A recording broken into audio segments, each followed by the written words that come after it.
Alto farse bula.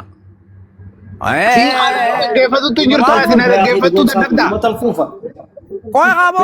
Nama kana kiyya.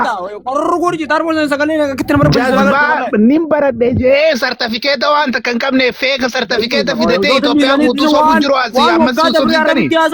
Waan saayizi amma geema kalee saati.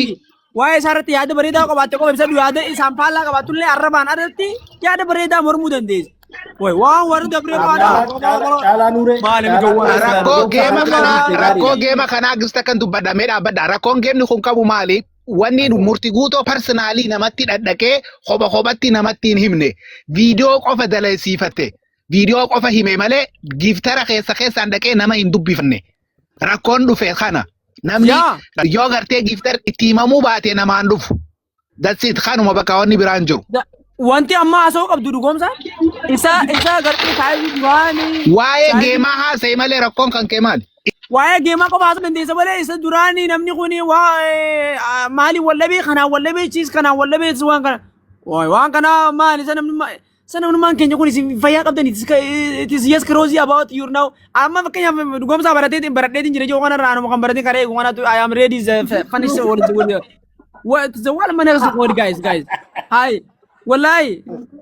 Amma namni amma akkata qolaal jaala amma dubbatu sodaa dubbanna akkata ko jira dhugoomsaa miti ilaalchi miidiyaa kanarraa dhugoomsaarraa jalqabee namoota hedduudhaaf waan tokkoon isinii malageeffadha waan sirriitti hubadhee takka namoonni waa'ee namaa negatiivaan akkanatti kaasanii himan kuni waan abbaan san qabu himaan jiran waan ifi itti fakkaran gartee waan ifi gartee miira isaanii keessatti isa yaadu jiran himan malee amala murtii guutoo qabu himaan jiru mallattoo ifi keessa jiruu fi akkaataatti murtii guutoo shalaguutuu himu jira malee inni amala isaa amala murtii guutoo qabu dhaggeeffadhu kun isteeppii ati keessa jirtu malee dhaggeeffadhu amma kuni fakkeenyaaf ragaa wajjin amma galatoom amma ragaa wajjin sii fida ani murtii guutoo asumarratti hin arga malee murtii guutoo nama gartee bakka gosaatis bakka ijoollee gosaa waa arrabsitus dhaabbatus hin agarreen miidiyaa kanarratti jechuudha. Murtii guutoo ajandaa mataa isaa qabateetuma gaafa maatii kutaa arsii fi waan hedduu san ammoo ajandaan guddaan isaanirra irra deemaa ture. Waa'ee haadha mana isaatiin qabatee ajandaan guddaan isaan tutti roorrise san deebisaa isaaniif kana namni tokko roorroo ofirraa dhoorkuu gooma jiraata. Si galtee sani siyaasaa isaan lameen itti wal qaban. Kasaatim tiyya kaa.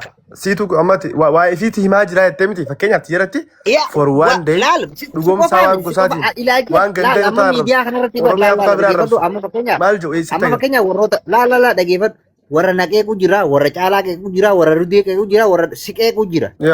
Warroonni akkanaa kun hundi ilaalcha amma fakkeenyaaf warra naqeequ yoon fudhadde maatii murtii guutoo qeeyxee warra naqeequ yoon fudhadde takkaa waan hin qabuun nan qeeyne fakkeenyaaf maaliif negatiiva gartee soshaalii hanga ifi yaadan hirriba dhabanii jireenya kiyya irratti akka ifiin fedhan san hirriba dhabanii waan kiyya san irratti dubbachuudhaaf wooma ifiin fedhan waan itti fakkaate haasawan malee riiliin an qaamaan keessa jiruu fi hojiin an keessa jiru inuma harkachuu hin danda'an. Atis akkas taate amma piraanke kun. Fiiltee? Hundaafuu ani. Dhugoomsa yoo jibbaa namaaltillee qabaattee negatiiva namaa dhaggeeffadhu. Yoo jibbaa namaatillee qabaattee negatiiva namaa haasa'u yeroo hedduu haasa'in wanni kun waan dabre negatiiva namaan kaasneen akka gorsa akka ilaalcha hubannaa fi yaaddi wanti akkanaa kun dogongora. Dhaggeeffadhu. Namni keenyallee waan kanaa barachuu danda'u qaba. Dhugoomsa dhaggeeffadhu. Miidiyaa kanarra nama keessa galfadhaa kan nama 120 ta'anii dhaggeeffadhu goomsa dhaggeeffadhu uummata kana biratti hanqam nama iyyitaa dhaaddannoo jirtu laal dhaaddannoo jirtu dhaaddannoo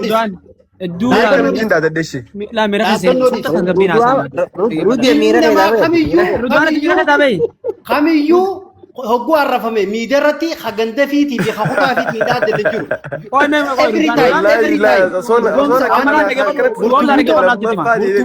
Gosa takkaa dipendent hin taane. Maal isa namni nama nageenya kun boqootu qabbii gaayaqi. Maal musee hoo yoo korbeesi. Dhaggeeffadhu yoo nama dhaggeeffatte seeraanaa soyitanaa isaa akka dhiiraatitti maal akka dhalaa godhatan yaaqi. Laala waan takkaan sanii mamma hogguu takka faraqaa ol dhaggeeffadhame. Dubbadhu. Ijoollemmaan amma murtii guutuuf giiftarri man nuti dhufte sanidha inillee giiftarallee keessaan itti himne warri dhufe sanillee garteemi salaa giiftii dabilii rakkannanii wallaahi ni mo'anii. Dabilii qofa tokko dabilii nama muraasa qofa dabilii rakkanne malee. Giiftii guutuu lafa buute giiftiin isaa. Lafa buute giiftiin akka jirtutti. Giiftiin immoo yookaan namuu taate warra sanii ol kannan malee gartee giiftii murtii guutuuf warra sanii gadi hin kannine lafa guuran malee uummanni warra ilaal dabilii irratti eeggataniiti hafarsa wal jala uummanni amma viidiyoo laatee beekanii dandeenye. Ammallee dhaggeeffadhu giiftaroonni keenya hin dhufne garuu warri ijoolleen hin dhufne giiftaroota keenya irratti himne anu guyyaa lamaan natti hime siin jeebare kalee natti hime kalee. Giiftar ijoolleen nama giiftar kana guutuu ijoollee biyya araba kanaati. Wallaahi. Warrummaa warra geema nama taphachiisan beeyni. Warra geema nama taphachiisan beeyni uummanni warra kan. Ijoolleen guutuun bakka giiftii barkaan nuu miti. Giiftii lafa buute. Namni giiftii kana malee dabilii irratti kannine. Laal dhaggeeffadhu laachee namni giiftii kan shabakaa qabaachuu qaba tokkoffaa nama taphachiisuu beeku nama gartee dabilii irratti eeggatanii nyaachifatee dabilii irratti miiliyoona tokko qabaatee ati yoo akka taataman beeyni nama mootamte wallaahi ni yaa eega dabilii irratti eeggatanii warra kan sun dabilii irratti gisee dabiliin banamteef yoo kannan wallaahi warra kan san guutuu ni mo'an viidiyoo gisee ilaalu san yoo leencillee yoo kan namuu taate mucaa sanii ol kan nameef malee murtii guutoo sanii gadi kan namne yaadammoo obboleessa kiyya kaase kanarratti yaadammoo obboleessa kiyya kaase kanarratti qabxii bareedduun ani eedarraa rakkachaa ture kaase galatoomni laal caalaa maaltu jira tokkoffaa irratti murtii guutoo yeroo jalqabaatiif geema taphate tokko jee lammaffaa irratti siyaasaa miidiyaa kanarra deemtu inuma hin barre murtii guutoo asii hudduu asii mataa lama jee sadaffaa irratti yeroo laayivii seenu eenyuun na fayyadaa eenyuun na miidhu jiraa addan baafanne inni warra mootii taraati. Yaa addan baafanne. Inni ta'an immoo namoonni bakki inni itti jiru geemii dhabsiisan kan inni bira jiru san. Namoonni inni itti dhiyaatee baatii tanaaf geemarratti mari'achaa turan sani hirrina guddaa dadhabina guddaa qaban jechuudha. Maaliif waa'ee siyaasaa miidiyaan beekanii nama isa gardee amma nuti gaafa caalaa geema kee taphattu waa hunda akkatti sirreessin ni beekta gaafa geema kiyyaatis akkasumatti jechuudha. Miidiyaa kana miidiyaan kee adda amma murtii guutoo nurraa foormashiina tokko fudhannee akkasumatti jechuudha. Bakkuma hundattuu murtii guutoo yeroo jalqabaatiif geemii durii fi geemii ammaatis wal qabsiisee adda baafatee addan baafanne irra guddaan dhibbatti wallaahi hawaasarraa koomii takka hin qabu. Maaliif jee hawaasni bal'aan namaa kuma 130 achi bule sanii jaalala murtii guutoo eeganni geemii qabatee hawaasni kuni takkaa piroofaayila isaatiif dhiichisa lafa hin buufne garuu hanga xiqqaa isaatutu xiqqisho muuxannoo geemii hin qabne. Lammata geeruma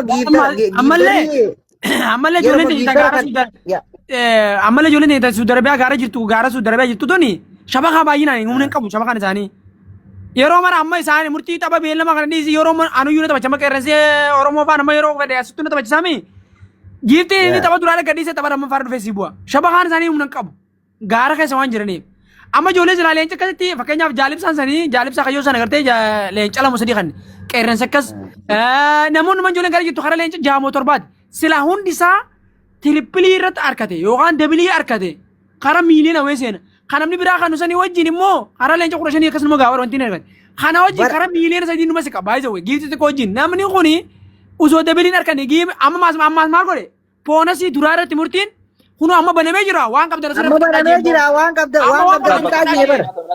Caalaa waroo dhaga isa bona. Akkas jedhamu kun poonasii irratti uummati qoqannaa xiqqisuma ol guddisaa malee keenya jedhama. Laal bakki mucaan itti nyaatame laal dhageeffadhaa.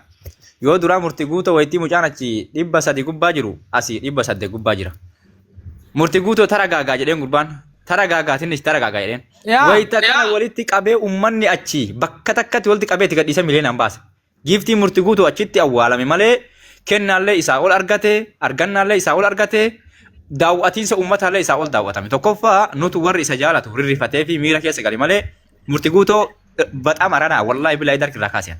Irruman kaayanne waa'ee mageemiitu wanna hawaasa aaree akkamitti mo'atamu isaa qabuuf wanna jedhi malee mucaan irraan kaayan wallaahi billaahi dantaa takka irraan qabu osoo magarii tahee gubatee gasti cufee taraa dantaa taneen kolfaan gara eebbo irraan kaayan maaliifi argannaa argateera fagoo isaa olitti argate bakki inni itti mo'ame dabilii irratti kan namne feersan Dabilii gubbatti hin kennamu laal dhaggeeffadha. Daal. Wayittiin dabiliin dhufe. Guutuu Dabiliin sadii illee lafatti harame jaalalli isaatutu oggulama Dhagai- dabilii rabe leenca lamoo sadiitu dabilii rabe malee gartee Giiftara dabilii giiftara isaa rabe kana namnummaan bulloo godhe kun eenyu jedhana giiftara isaa kana achitti mootidarri giiftaroota isaa Bulo mucaan bara tokko. baay'ee maal taate isaati sabora horaa dire akka maqaan walitti nuuraadha saraan qabnu abbaa mana suuraa nuti.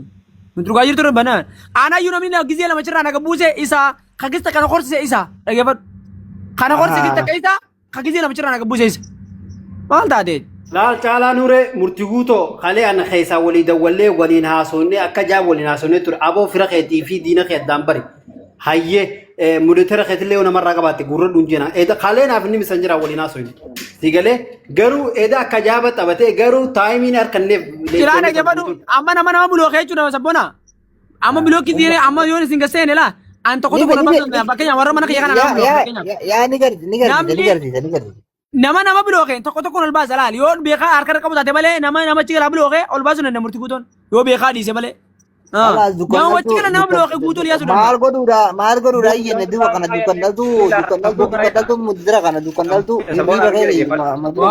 Waan fujjisa harkata namaa feene dhageetti namaa feene jibbaa namaa qofas gubbaadha galgala ganama lal amma dhaggeeffadha namni tokko akka manni kan kee kun vaaraalii ba'uun barbaadu tokko faana isinitti ni mala. Namni kun yahudaadha nuti yeroo hunda deddeebine isinitti himna abbaan barbaadan firodhaa abbaan barbaadan dhiisa. Namatti wanti jibbineef jala achi baafneef isa kanaaf. Jibbinee wanti macarashatti isa jibbinee achi baafnee akka saree maraattee dirree keessa dhiibnee galgala ganama iyyisaa olluuf kanaaf jechuudha. Saree maraattee bizee isaa maraattee marfee dura dirtee tokko qaariyaa keessa gadhiifte akka mandara keessa fiigee haayyu kana. Gandara keessa deemee ijoollee keessa deemee olii kan fiigee tuma akka gartee saree maraattee wuu numa jaagara. Marfeen dura waraantee jirti waan ta'eef. Akkas godhan malee amma namni tokko jira fakkeenya namni tokko namni ati saahibuu qabdu nama si fayyadu ta'uu qabu. If qofan fayyade gaafa jee namni san beekee si miidhaa beeka. Laalama sabboonaan saahiba kiyyaa yoo ta'e. Sabboonaan kun yoo gammachuu xiyyaaf hin gammanne yoo harkata kiyyaaf dhageettee harkachuu kiyyaaf wooma fedhe keessa yoo naaf hin gammanne diina caale diina amaara san caalaa sabboonaa kanaa diina kiyyaa jechuudha. Nama jechuun tokkoffaa saahiba gisee taatee walitti dhiyaatte siifis waa godhuu atis isaa waa godhuu saahiba jechuun akkas. Immoo sabboonaan maan amma saahiba kiyyaa kun immoo yoo anuma qofa fayyadii ansi fayyadu jedhe kun amaara fi humna xanyatti hin beekaa jechuudha. Siigalee inni akkasi namni nuti yoo akka maraatutti keessa achi baafnee saree maraatte goonee dirreen tana keessa galtee galgala garama afaan hubanuu malee faayidaa kan qabne mudeeteratti kanneen sanuu mana guddaa mana nama kuma dhibbaan daawwatamuu keessa mudeeteratti kanneen itti himeen ture by the way itti himeen ture ani murtii guutuu walii dawwalaa jiru naasuu namti itti himee mudeetera kan kee as takkalau nama raafuun ijoon abaloo raafuun ijoon nam mudeetera keessa keessa reeffadhu bakka haalleeka ni beeka. Nama fujjisa namni dhuunfaadhu saree maraatti wanti mudeetera kanneen abbaa barbaade bilooka abbaa barbaade gabbuusaa baaraali mana isaa akka inni ka'uuf hin barbaadu. Ifi gabbuunaan karaa isin bakka cubbataa Jaalaan uree osoo ati deemii ol seene siin jechuu baanne manni san nama kuma 30 irraa ol hin ka'u. Naaman. Dubo. Mubaaraki tafta Dubbee achi keessa mi'a dhaggeeffadha jala tartiibaan dubbanna sabboona. Achi keessa rabdii yoo alatti dhagee kuma 50 dha. Angizeen dhaqu sabboona angizeen dhaqu nama kuma 57 ture. Wallahi Mubaaraki kanuu haga sanuu Mubaaraki tolsiise namni tokko dubbataa hin jiru namni guutuu muus godhatee ta'a. Ergaan dhaqee xiqqishuma haasoo jammaran wallahi afaan keenya rabbiin deemee nu godhe alhamdulillah rabbil alamin ilaa kuma nama kuma 90 ofnee jirra jechuudha. Wallahi waa tokkumaan dubbadhe daqiiqaa 5 keessa turreen yoo gartanii jiraattan. Giftaroota galchii warra sirri jiru fooloo taasisi namoota tokko galchiiti yaadara fudhadhu hundi keessan shar godhan man jeen guutuun isaanii haga nama kuma 90 deemee jechuudha. Siigalee moo siin galle. Ede iddoo hojjette caalaa nuure ani hanga achii jala liivii murtii guutoo jalaan taa'e caalaa nuure ede iddoo hedduu hojjette akka malee hojjette. Politikaan kun yoom galaaf qoy jaalaa mee qoy akkasiin hin jenne murtii guutoo kana politikaan kun yoom galaaf qoy siyaasaan amma fakkeenyaaf daangaa nam jireenya kana baruu gaare namni fakkeenyaaf yeroo meeqatti himne ani yeruma uummanni rafeen ani fiifutti hime bara ani biisiidha yeroo san dalagatti hin jire malee itti bilbileetti hime. Uummanni sirra rafaa jira. Jalqaba irratti yeroo manni laayifii tana cawu akkumatti jetti jaalalaa fi qophii uummanni isaa hawwinaan isa eegaa ture irraa kan ka'e yeroo osoo namni tokko geessi ol hin seenin naasiraan olee dura nam kun kudhanii hin bee. Laal bii uummanni isaa seefidha waan ta'eef. Mana san kan carsanii buna keessa dhuganii jimaa keessa qamaanii shiishaa keessa dhuganii laaffisanii nama kuma 30 jira ol kutuu dideemanni irra rafanii si galtee. Mootitaraanis nama fedhan ol buusan kaan gabbuusan mana san dhaamsan jechuudha. Aboo silaa ati ol ba'uu baate caalaa manni san nama kuma 50 fi 60 biran taphatan faalaal san. Nama kuma 200 ture dhufe silaa feemasoonni guutuun mirqaanaan haasa'e. Guys ijoolleen xixiqqoo hundi jira.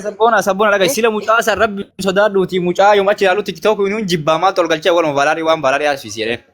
Mucaan tikitookitti haasida obboleessa tikitookii nu isa jibbaa. Kun balaarii mana ga'uuf malee hin kaasa nama kanaattu kaasa.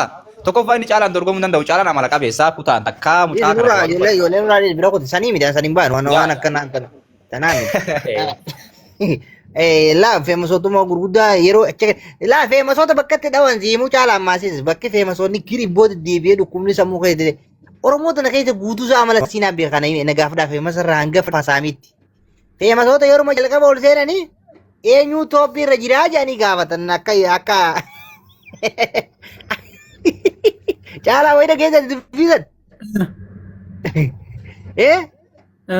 Dhaggeeffadha.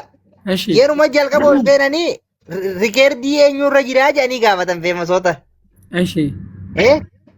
Fakke jarri hoggumuusan masalli ilmee summiitiin dirame asliinii fi maayikiin faan.